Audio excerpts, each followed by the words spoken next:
Controls it somewhat. Bakadesh. Where do I start? It's been up and down. I remember being a kid. I can see that happening. That's something, there's always something to do.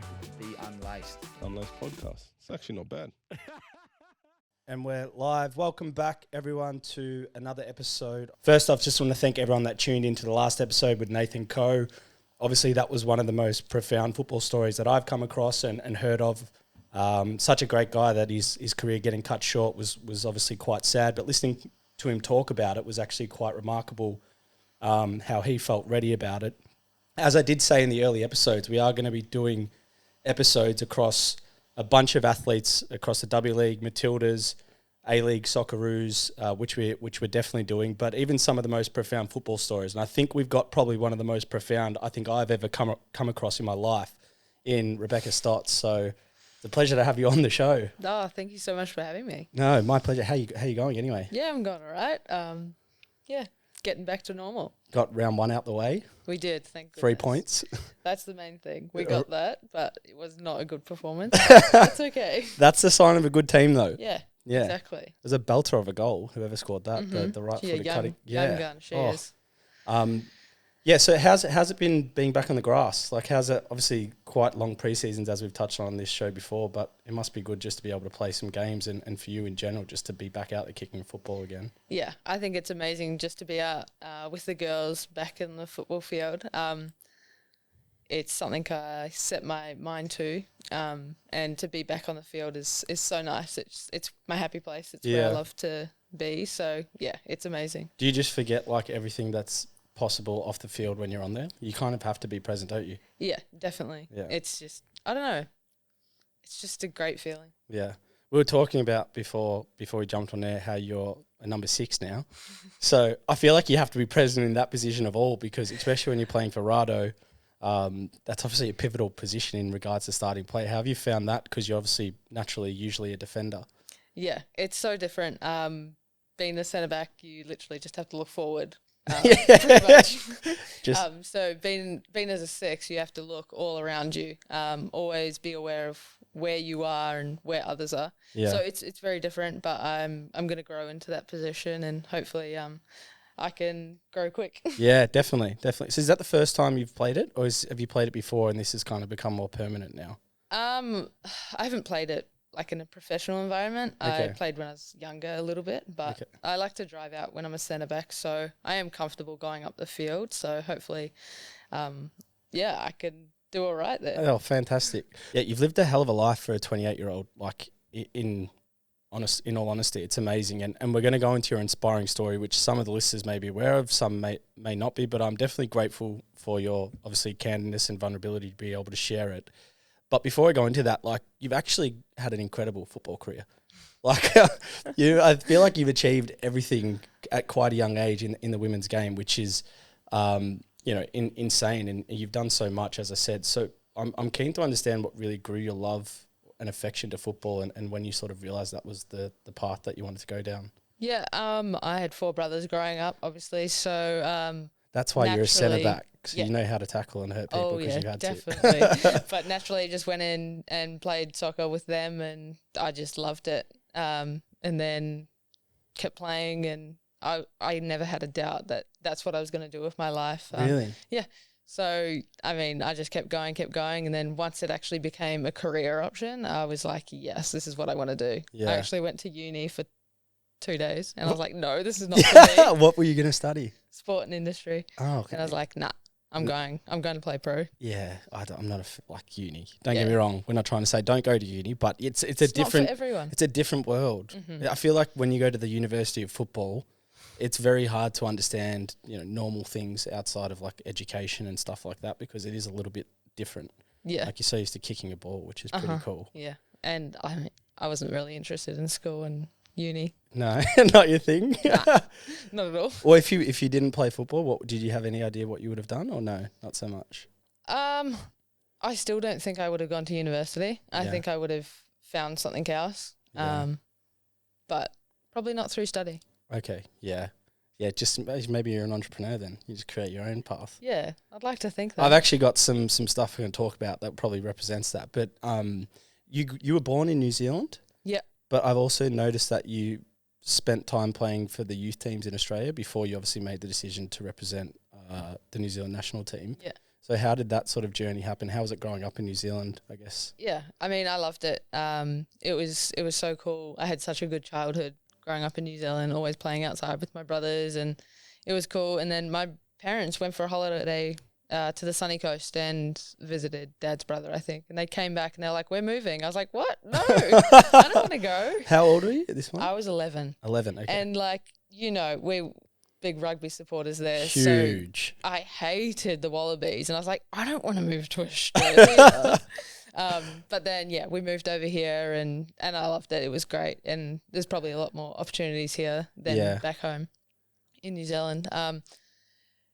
But then, I kept training, kept playing and got selected in the under-17, under-20 teams and then jumped the ditch. Cross back over. Yeah. Don't know how I feel about it. No, but in all honesty, actually what you've achieved with the football fans is unbelievable as well.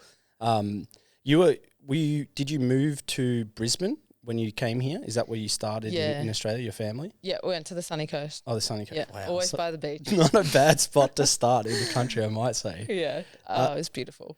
Because you were part of the A-League, or it would have been the W League at the time, now the A-League, not long after its inception from the female aspect. What were those early days like, I guess, back then when it was sort of all starting out? Because I think you might have come in season 2 or 3 maybe. Yeah, I was very young then. I first was under Jeff at Brisbane Roar, and that was a great season. I was like a train-on kind of. Yeah. But that team, Brisbane, they were full of Matildas. Did they won silverware, I think, that year, right? Yeah, won the season, which was great. But I got so much experience from that and it was great. And then I decided to move down to Melbourne and play for Melbourne Victory. Yeah. And that was so cool. I started playing and it was really cool. And I mean, I remember thinking, damn, I get $100 for this. I've made it.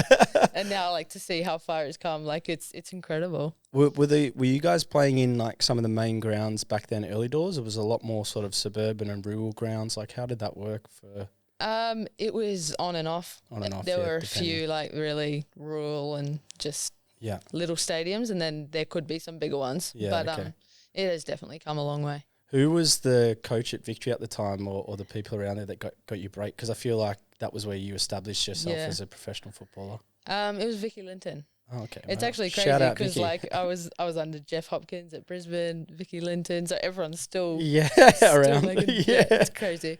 And Mike Mulvey when he was here. Oh wow, Mike was one of the best coaches I ever had. Oh, I loved him. He's unreal. Insane. Yeah, he was my he actually gave my debut in the A-League. Wow. Yeah, there you go. Crazy. Yeah, Small world. Small world. Yeah, he's a remarkable coach. Mm-hmm. One of the most notable things was, I guess, your move to Melbourne City in 2015. I feel like that was a huge move for you at the time, but also if you look back and the success and the quality of teams that have happened there, that's been probably one of the best decisions you've made. How did that originate? I was at the World Cup in Canada 2015 and I'm good friends with Steph Catley and she was like, oh, Joe wants to talk to you. He's a new coach of Melbourne City. So I was like, oh, jump on a call, and he pretty much just sold it to me. He said the club, it's going to be amazing. And he's like, do you want to come? And I was like, yep, sign me up. Wow. And I mean, that season, I'll never forget that season. We had some of the best players in the world, Kim Little, Jess Fishlock, Jen Beattie. We were incredible. Yeah, it's a scary team photo to look at. Oh, yeah. Definitely. Very scary. Yeah. What was it like working with the famous Joe Montemuro? Obviously, his success overseas has now kind of got him more attention, but a lot of people domestically knew how good he was. What was it like playing for him? I loved it. I think him as a coach, he understands the importance of players being happy. Yeah. I think that's so key. And when you're under him, he lets you enjoy it. He makes sure that everyone in the team is happy. And I think that showed on the field, the way we play. Now, we're pretty lucky. This is our third episode. So, again, thank you for coming on. But our first episode guest was Scott Jamieson, and you're our third guest. And we've had now both the leading appearance getters for Melbourne City across male and female. This is why I said it was such a great move for you, because you've obviously stayed there for so long and played so many games. It's pretty insane for you, don't you think? To be able to say that. I mean, the club's been amazing to me. I've been there. I think this is my 6th season and 4 premierships. Oh, not premiership, championships in that. And yeah, I think the way they treat us has really raised the standard for all the teams in the league. Yeah. So I'm so happy to be there and honoured to have that record. Honestly. And have you enjoyed being at the new training grounds? Jamo kind of gave us a bit of an insight, and What did he say about it? he said it was amazing. Yeah, it's great. He said that it was obviously different from Latrobe with a bit of a travel, but I think It is far away, but I think once it's completed, it will be amazing. the and plans for it sound crazy. Yeah. Hopefully that's like a benchmark for the other clubs to follow. I feel like it will be. yeah, I really hope so. Yeah. One of the things is I was going to talk about, you kind of mentioned it there, but if I was a betting man, I'd be looking at what team Rebekah Stott's in regards to the A-League, because I think you've won like 5 premierships and 2 championships across your career, which if we think back to when you started in 2010 or 11 to now 2021, like you've pretty much been a part of silver almost every season. So one thing for me, obviously a lot of people talk about having good players is important, but how much is it having like a good culture and a good coach to complement that? I think it's huge. Having a good culture is everything. Yeah. If your team's not happy, it shows on the field. So I think Rado does a great job at that, really making sure that we're a together team. Yeah. Like this year, we don't have stars like we did a couple years ago with all the Matildas and everyone, but we have a really good, young, talented squad. Yeah. And the way we train, it includes everyone so that we're a team. Okay. So, I mean, I hope it's successful this year. Definitely. Well, odds are saying that it probably will be. I think we're a bit of the underdog this year, to be honest. Well, you got up, as I said, it was a great win, ugly but great win on the weekend. So hopefully that'll keep going. I think another massive moment for you, and I was joking with you off air, I'm like, Stott's almost like achieved everything in the game. But a couple of big moments for you were being a part of like global major tournaments, the Olympics, and obviously the World Cup you touched on. Can you give us some insight into what it's like being at those tournaments, obviously on a world stage representing your country, like a high-pressured environment in some regards as well? I think that's what we play for, to be at those major events. And, I mean, those are the highlights of my career, is like going to the Olympics and playing in the World Cup. Like, there's no better tournament. There's no better feeling. So I just remember 2015 when I scored a goal at the World Cup. I think whatever happens in my life, I've got that title. I can say, well, I scored a goal at the World Cup, you know. People have to look at that goal, by the way, as well. Because you're technically a defender, and you scored a on the half volley on a tight angle, and I'm like, that's some technique there. So that's maybe why you're playing as a 6 now. Oh, don't know. Yeah. But what was that? What was the 2015 World Cup like? Because you played almost every game, every minute, I think, for the Kiwis at the time. It was really hard. We played some really good football, and then we had to win that last game against China, and we drew 2-2. There was a bit of controversy in the game. There's still a bit of bad blood there. I mean, if there was VAR back then, we probably would have won. Oh, so really? it's like, it's frustrating, but it was such a good experience, and I love going to those tournaments. That's the reason. It's we've obviously got the World Cup in Australia next year. And New Zealand. Yeah, and New Zealand, of course. There's actually quite a lot of games being in New Zealand. When I was looking at the games of like where that are going to be held, there's quite a lot there. So you guys are going to be expecting like full pack crowds there. Is that going to be pretty awesome? That's what we're hoping for. Yeah. There's a few major tournaments happening for women's sport in New Zealand that year. So I'm really hoping that the country gets behind it. Yeah.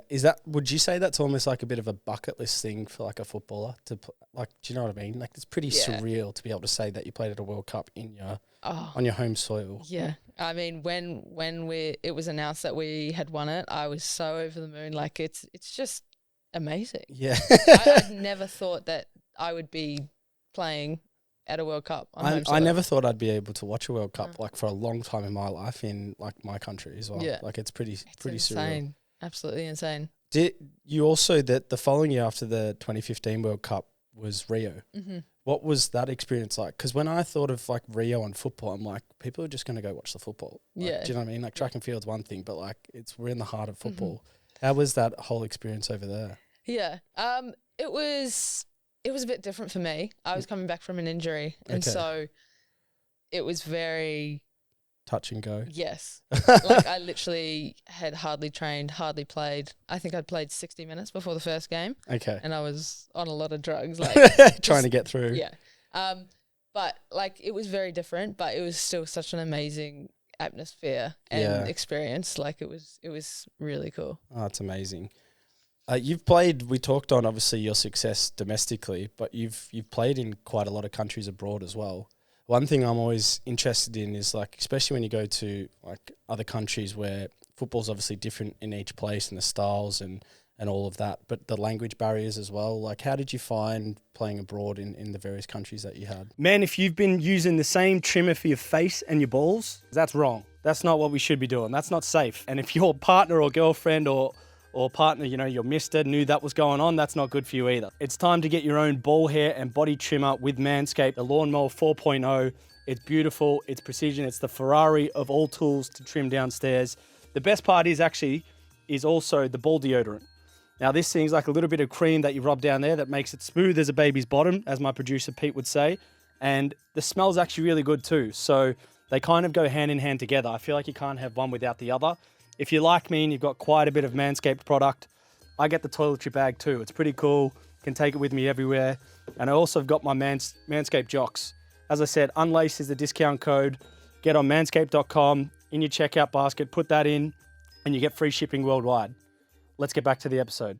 I love it. I love embracing the cultures of the countries that I go to. I was in Germany for 2 years and I eventually went to German language school. Can you speak any German now? Ja, ich spreche Deutsch. Wow, ich heiße Jake. Oh, ich heiße Stotty. Oh, there you go. No, so it's cool. I love, really experiencing it. Yeah. So I try and make the most out of where I am living. Yeah, because where else you played? Was it America? Was it Norway as well? Norway and England now. Time in the UK too. Yeah. Wow, that's pretty crazy. Uh-huh. I think I just want to acknowledge the next phase of this conversation has probably already been well documented, but I'm really keen to, I guess, go back to the period in your life where I guess things started to take a little bit of a turn, and you obviously were you in playing domestically when you first sort of realised something was going on with your neck, or what was that sort of like? It was actually last year in the lockdown. In the lockdown, okay. Were you in Oz or were you back home, or were you? Yes, I was in Melbourne. Okay. It was after the season, so I think around June or something, and I felt a little bit of a lump on my neck. It was tiny. Yeah. And I had been doing home workouts and just trying to stay fit. Yeah. And I was like, oh, maybe I pulled a muscle or something. But so I went and got a biopsy, and he said it doesn't look bad. They're not really sure what it is, but it seems fine. Just keep an eye on it. And then I headed over to England. Oh, so at that time, you had presumed, and even the medical advice was it's inconclusive, so you could go over, because it was to Brighton you went to, which is a massive club as well, by the way. It was sick. Yeah, that would have been awesome. To play in the UK. That's been a bucket list of mine I've never achieved. So kudos to you. Oh, it was so amazing while I was there. Yeah, exactly. So when you were over there, did you start to realise obviously it was more serious, or? Yeah, I mean it grew, and it got to the point where it was pretty big. It was on this side of my neck and under my collarbone. So it was okay, something's really not right here. And then so I went to see the doctor there, and she was like, we need to get a biopsy. And then that started the long process of really trying to figure out what it was. Yeah, okay. Did you have an instinct at all through that period of what it might be, or were you just kind of going with the flow, not reading into it overly, but obviously maybe probably a little bit worried at the same time, I imagine? Yeah, I was trying not to read into it too much. I definitely had Googled and tried to figure it out because, I mean, you're just sitting there waiting to try and figure out what is going on, but you have no idea.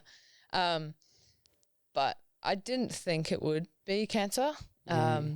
But then I think the first time where I was like, oh, crap, it actually could be, was when I had my biopsy in England. And I asked the nurse, I was like, oh, what do you think it could be? And she's like, oh, I think it could be lymphoma. Wow. And I was sitting there and I actually didn't know that was cancer. Weird. Really? That's terrible. But I went outside to the car park and I Googled, and I was like, oh, whoa, that's serious. I could be in trouble here. Yeah. And then I guess that took another 2-3 months to actually figure out that, like, come to the conclusion that Like it to is. be definitive that, Yeah. that it was cancer. Yeah. So I think that was like the most frustrating part for me. Wow. So Yeah. you spent quite a bit of time, obviously, away from home through that period, obviously going through that journey and kind of being aware that it could be something serious until it got to a point where it was like definitive that, hey, you've got, what is it, stage 3 Yeah. Hodgkin's lymphoma at the time? Yeah. Yeah. That's pretty full on, yeah. Yeah, it was crazy. I mean, I had the support of my team and my friends around me. So I think that made it a lot easier. I was also in contact with the doctor from Melbourne City, so he had known about it the whole time, which also made it easier for me, I think. And he was able to set up things here for as soon as I got home.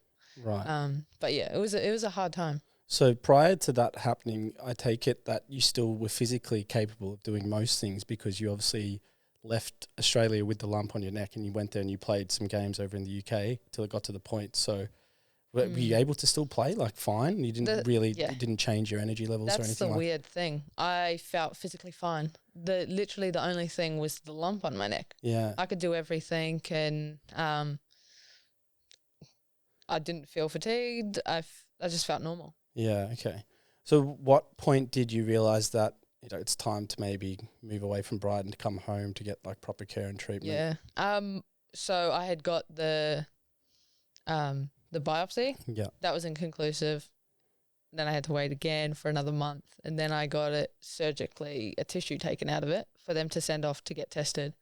And then I think it was 2 weeks after that, they called me and said, we think it's lymphoma. We're not 100% sure yet.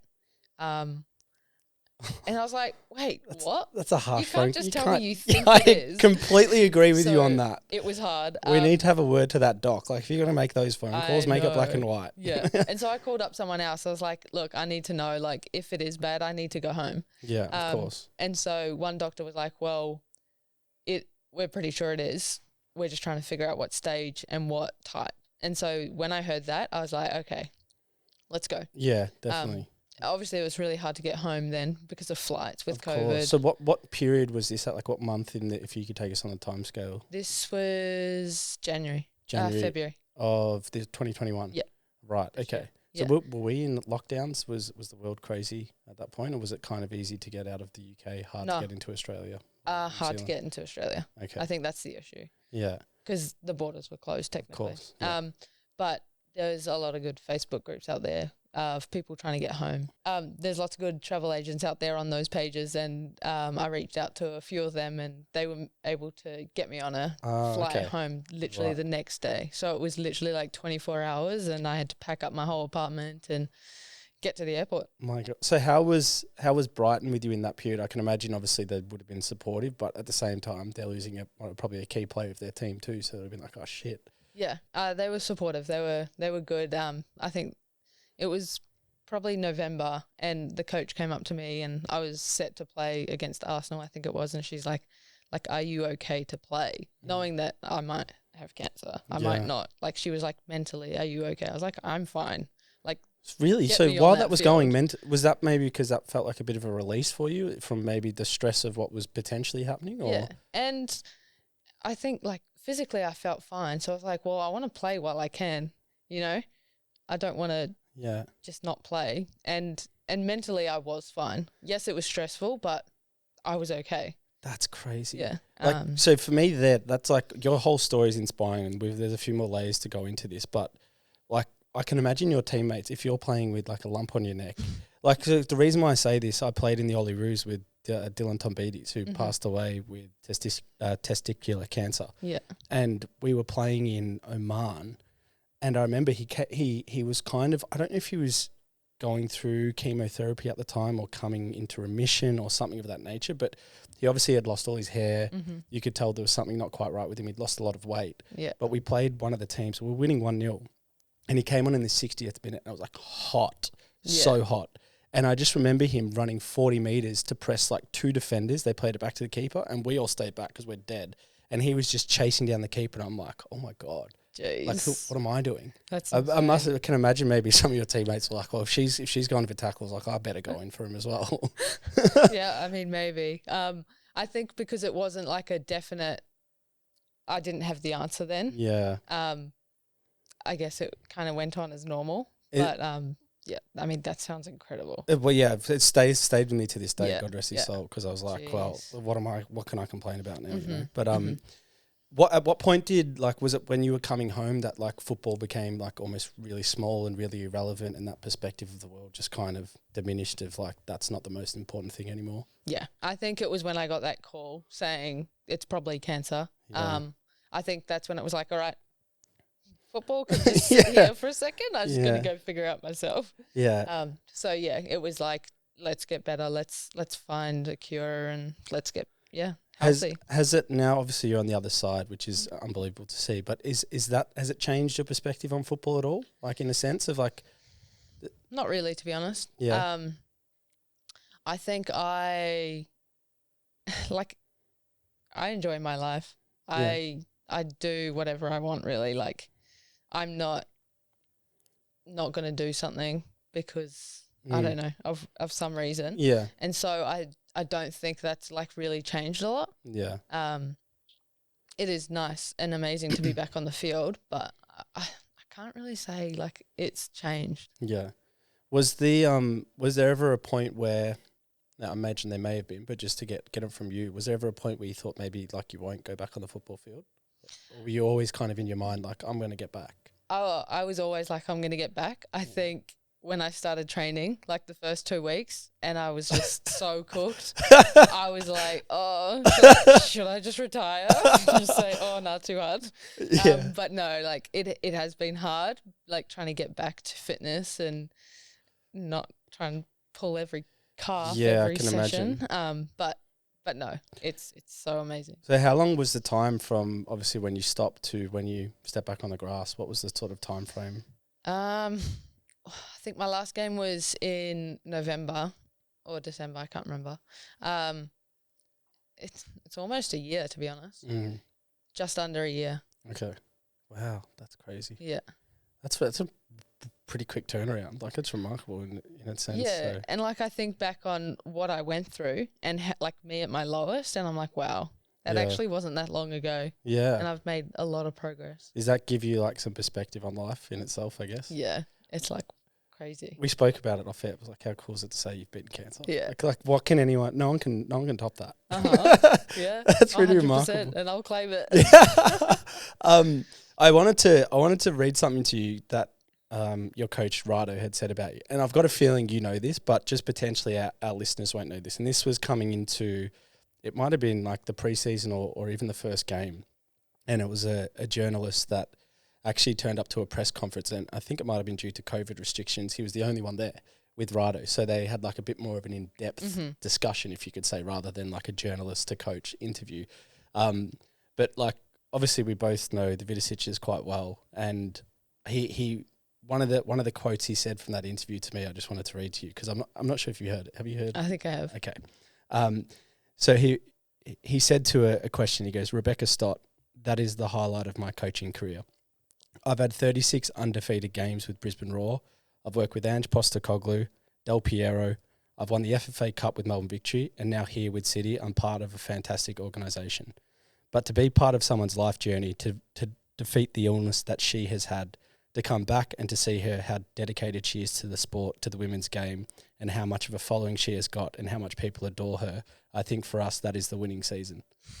It's pretty fucking cool. It is. It's really nice to hear that, and to have their support is it's amazing. How has it been with Rado throughout that period? Like, what's the coaching staff or the support staff of Melbourne City been like? Yeah, they've been really good. They've been really patient with me. I think it's a very different situation to like having an injury or something.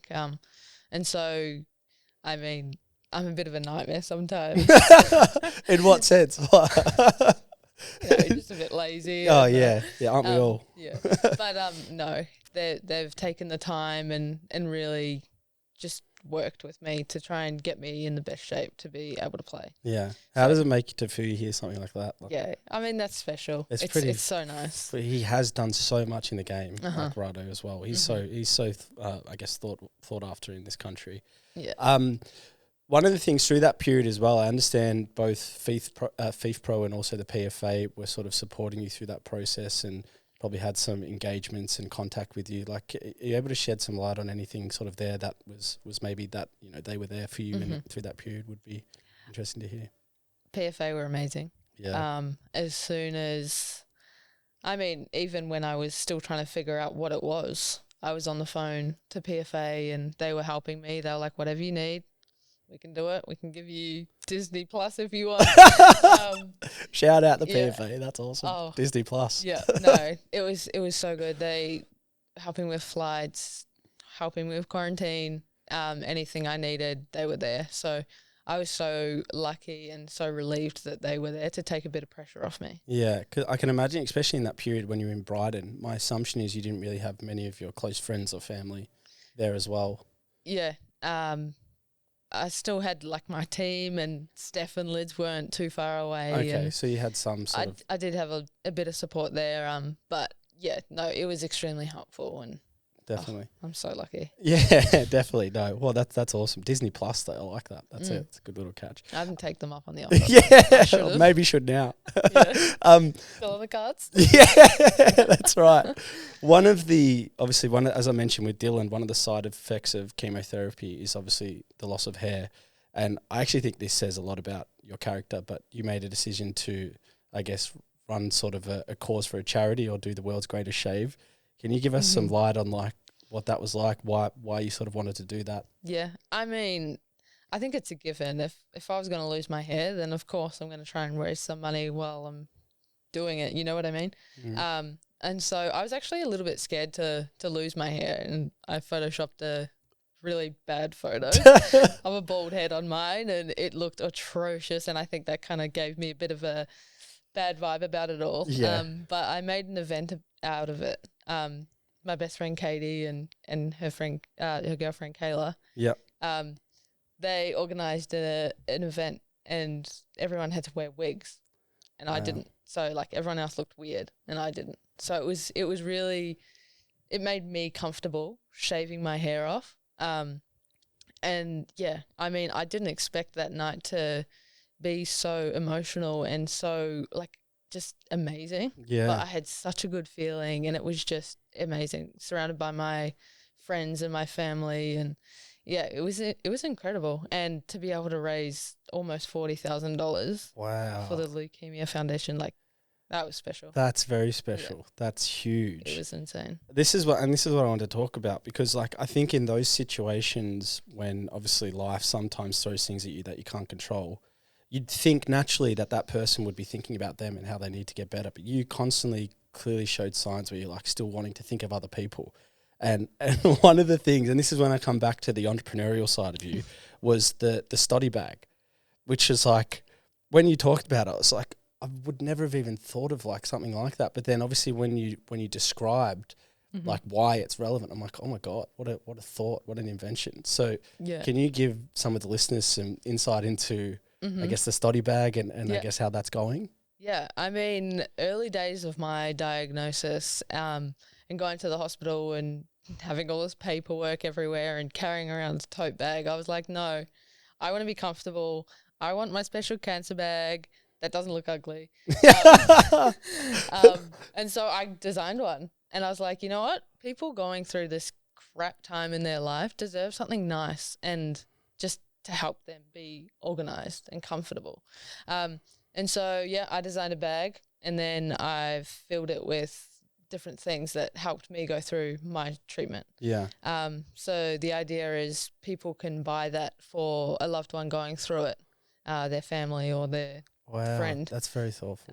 But I'm also doing an auction and raising loads of money for the bags to distribute to canteen and hospitals. Oh, that's insane. Yeah. They're great little bags. So are they like, can you buy them online, or is it like where?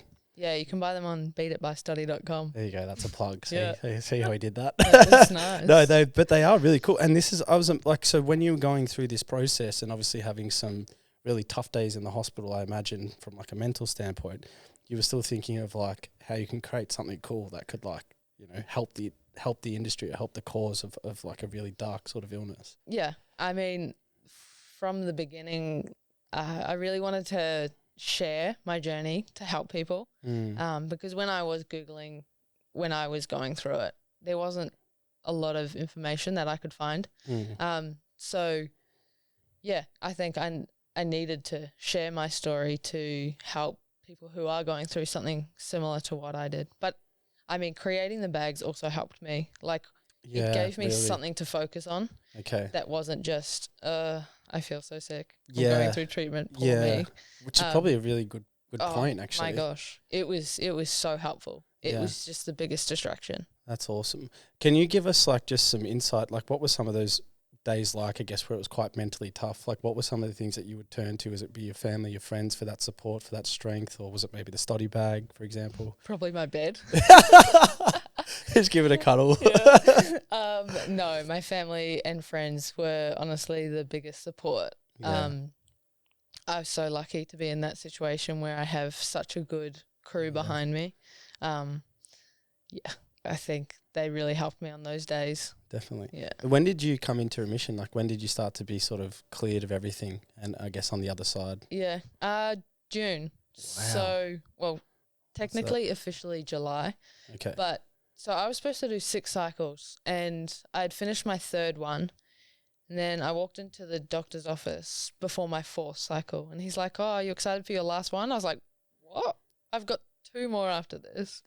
He's like, "Nah, you're clear. You don't need to do any more after this one." And I was like, "What?" That was the first you found out about it. That It was was just the the doc just first, dropping it on you lightly. Like and that. he's so casual. He's just like, "Yeah, God, that's a life-changing comment, Doc. I know." And I was like, "Oh my gosh," because like on the 3rd week of that last cycle, like it's just awful. It's like, really not nice. Yeah. I was at the lowest point of the whole thing. So if I had to do another 2 after that, that would have been so hard. So I was like so thankful after that. Oh gosh, that's Yeah. amazing. Well, it's amazing. Obviously, now you've come out the other side. You're back on the football pitch. Your story's been like grabbed by everyone, which is obviously rightly so, and I'm sure inspiring for me to honestly be able to talk to you about it. I feel like, what am I complaining about? So, but we spoke. You've been obviously you've been in Melbourne for quite a long time. I'm keen to understand like who Rebekah Stott is off the field. Like, what are some of the things that you would do? You love this city, don't you? Oh yeah, I love Melbourne. I think it's definitely going to be my home. Yeah. I mean, coffee definitely is up there. You look like a coffee girl. Yeah, every single morning. Yeah. I just love the city. Yeah. Going down the beach. Yeah. Actually live 2 streets back, which is nice. Oh, that's handy. Yeah. Can you surf or anything? If you lived on the sunny coast, surely you've got something. I haven't really tried, to be honest. I do skate a bit. But Oh, do you? yeah, Oh. longboard. Okay. Yeah. Is longboard like for the is that harder or easier? It's the one where you can like just really cruise. Cruise. Yeah. Okay. Yeah, not hard. No tricks or anything. So do you have, outside of obviously football, do you have other things like other active interests? Like we've mentioned the study bag, which is cool, but do you have other things that like you've actually realised you're passionate about as you've kind of gone through life? Or is it really sort of like football's like for you, where you like to drive all your energy into? No, I definitely like to do other things outside of my football time, like training and stuff. I mean, I always come up with random ideas of things that I'm going to create and import or whatever. But this is the one that's stuck. So it takes up a lot of my time at the moment. Okay. But yeah. Oh, if we talk about just to finish off this season with Melbourne City, obviously you've got a big rivalry with Melbourne Victory. We saw them have a pretty good win in round 1 against Adelaide. I think you've got a couple games on the bounce against them coming up through the season. Like what's sort of your excitement about playing them, and then secondly also the season in itself for obviously a relatively new team? I'm so excited. Like, rivalries are the best games to play in, the big derbies. So I'm so excited for those games. I'm so heartbroken for Kayla. Yeah, she's a good friend of mine. Shout out Kayla Morrison. Yeah. That's really, I guess, really harsh. Yeah, terrible. But no, I'm really hoping that our team can prove a few people wrong. Yeah. And really show what the future of football in this country looks like, because we've got such a young team with such great talent coming through. Yeah. So yeah, I hope we can play some nice football.